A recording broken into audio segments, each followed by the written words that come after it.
Olá, vim explicar aqui um fenômeno que acontece também com muita frequência e que faz muita diferença. Às vezes eu tô tocando e quando eu resolvo isso, assim, o som tá ruim e aí na hora que resolve fica bom.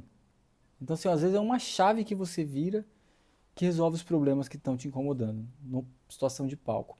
Às vezes você tá tocando, pode ser com amplificador só, mas quando você só tem um amplificador, uma fonte sonora só, ela tem um efeito mais controlado, assim, menor, né?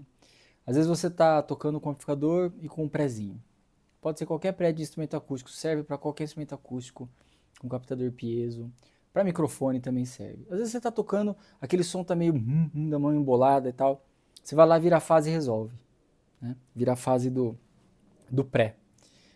Em situações de palco maior, às vezes acontece assim, você está tocando, vem o técnico e te fala assim, você fala, ó, tá ruim, quanto mais você aumenta, pior fica, né? Aí o técnico fala, porque isso aqui onde você tá dando um cancelamento.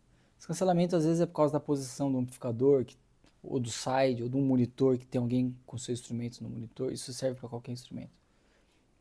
Aí, às vezes você pega o seu amplificador e anda com ele um pouquinho para frente e melhora. Ou então você vira a tomada e melhora. Ou então você pede para virar a fase. A gente tem os prés que a gente usa de instrumento acústico, tem um botão de fase violão, né? Os violões têm também naquele prézinho do violão ali fase. Então você vira a fase. E às vezes assim o cara fala, é um problema de fase. Aí você vai lá no botão do violão e vira a fase. E continua ruim. Aí você fala, aí, tá vendo? Não era a fase. É aquela coisa que você fala assim, lá vem ele com essa desculpinha, né? De fase de novo. Aí, só que falta entender uma parte.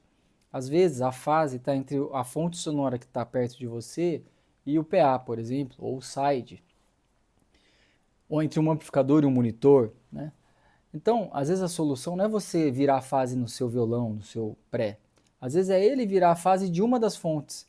Então, você mantém a fase do seu instrumento como está e ele vira a fase do monitor, por exemplo. Você experimenta a fase do monitor, experimenta a fase do PA.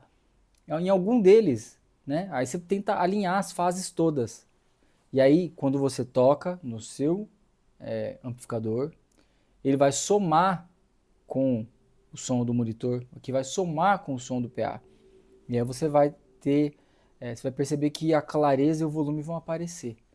Então, alinhar a fase não é uma desculpinha dos técnicos de som. Eu não sei explicar muito bem o fenômeno da fase, mas eu sei que tem um monte de gente aí que entende desse assunto, que vai dar uma força, que explicar esse fenômeno. Eu só sei que quando você alinha, deixa as fases, a fase de tudo é, em harmonia, tudo soa melhor e às vezes resolve os problemas. Experimenta, vale a pena.